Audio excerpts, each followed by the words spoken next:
जखन कुड़ी कुड़ी को बपला खाय तो कुड़ा दो चे को चिकाया कुड़ी कुड़ी किन बपला कना हों बोया को नित जुग हों बदलेना और दुनिया हों बदलेना और नित्रिन जुवन को मने हों बदला कना मिटांग कुड़ी मेने दाय कोड़ा लका नेलेट मिया इन दो इदीन में और आपे ओड़ा रे दोहोइन में अलांग गेलांग बपला और मिटांग कुड़ी मेने आय दो अलांग दो उका लकालांग बपला कोड़ा हर लका हरकत के मेचे कुछ काल बोले मितोnya दोहोइन में कोड़ा हर लका नेले मिया चे कुछ हना ने मितोnya इन दो बन जावायो आम गी दोहोइन में आदे यूं कदा कुड़ी हर कना चिका बम जावाया कम से कम आम जावायो में और इन हम मिटांग कुड़ी हर कना जखन कुड़ी कुड़ी को बपला खाय तो कुड़ा दो चे को चिकाया और नोआ इदी कते मझी मपंजी को को दुड़ुबेना और जहां कुड़ी तहन सनाय कना उनी कुड़ी पास्टारिन मझी होय मेन किया हे नेतार दो को दोहोयत को गया आम हो दोहोयम गे तबे नंग कथा सामांग ते हेजना और कथा नुनंग मांग सेट सेनेना दो जहां कुड़ी तहे सनाय कना और मिटंग कुड़ी ठेन उनी कुड़ी सुइसाइड लगित होय रिकलेआ पाकुड़ जिलारिन काड़ियाढी अतुरिन सालोनी टुडू जहां दो मिट एल्बम हीरोइन हो कनाय उनी नित नोआ अभियोग अगु आकोसुर अतुरिन के रजबिला मुर्मू मेनते मिट कुड़ी जहां दो आज ठेन ताहेन लगिदे जोर जबरदस्ती कना और उनी कुड़ी हो नोय जुदी बाय दोहोय कना मेनखान सुइसाइड लगित होय रिकैया अदो उनी दो नंबर एमादिया नंबर खगे टाइम टाइम तेंगना फ्रेंड लम बिना टाइम तो ने उनका फ्रेंड मेन कते बोले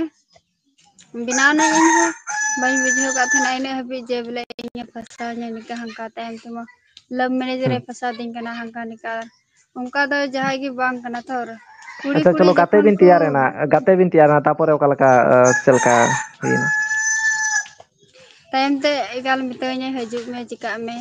और इन हन चला कान थना ते इन बई बड़ाय कान थना नई निंगाना मेनते टाइम तुम अड़ी जुदा इन साथे कोड़ा हर लेका हरकत के में चे कुछ कान बोले मितोnya दोहोइन में कोड़ा हर लेका नेले में चे कुछ हना ने मितोnya इन तो बन जावायो आम गी दोहोइन में आदे यूं कदा कुड़ी हर कना चिका बम जावाया कम से कम आम जावायो में और इन हम मिटन कुड़ी हर कना जखन कुड़ी कुड़ी को बपला खाय तो कुड़ा दो चे को चिकाया कोड़ा कोड़ा के बुको बपला को किया उनका समाज रंगा के बांग कना उनका और उनी मंजी हड़म चिकाय रोड दाड़े कना को तुरन मेनते बोले हे दोहोयम थाना रे उनले उनका दोहोयम अच्छा अच्छा मिट घड़ी जहां लका दो हा मिट उडंग जहां लका आमे लिया मियाय जे आम दोहोय में उनी जहां कुड़ी गिदरा कथाम लेता चेता नितुम रजबिला मुर्मू अच्छा रजबिला मुर्मू आमे मेताम कना जे दोहोयम मेनतेन तापर आपे ओड़ा हो हिजु ताहेने आम हो अकोड़ान चला ताहेने अच्छा aku अकोड़ा orang होड़ haju चेत चला को kan लैदा thana अकोड़ा होड़ चेत को लैदा aku orang hor bele ana huru hehe sumai ai gogo che miting kana jaga ol kete bele dohoyam ada in kada jaga ol kete da chel gin dohoya in do in miting kuri kene ada ai go pure ranga na kada dohoyam ungre jeni he lekha do pase buku thana pulis ge tayam te do ulta ale oda he kete ko mar pit ke le ar ona in agu ke dikhai ma ai gi ho ho tinya in bain badai kan thana tam te ung hilo hoy pasi kan thana ada in bain badai kan thana mente bele in ungka da daya nyel te he dilai idi me अच्छा no जहां tayam te लई mo केदाम जे ingi फांसी कान ताहेने नोआ दो तीन दिन लहार ना घटना कना niya 19 तारीख ना अच्छा निया 19 तारीख रेना सितंबर 19 तारीख सितंबर 19 तारीख नितो एक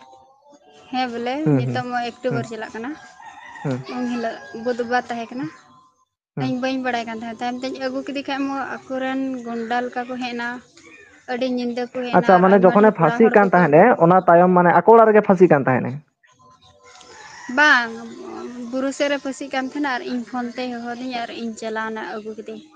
उन समय चेदा आया फांसी फोन कनाय दो को कोई लैदेन चेदा फांसी उनका कनाय दा दो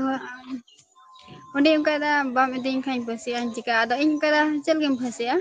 am फसी लेंके आरो इन चल को हानानी फसा नेम दसेnya तमते इन सेरे किन अगु किदि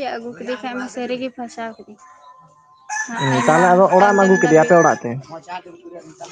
आले ओड़ा तन अगु किदि नोआ इंटरव्यू एसएनबी लाइव हतावका पूरा फुल वीडियो डिस्क्रिप्शन रे लिंक मेना सेन कतेत पे नेल दाड़ेया।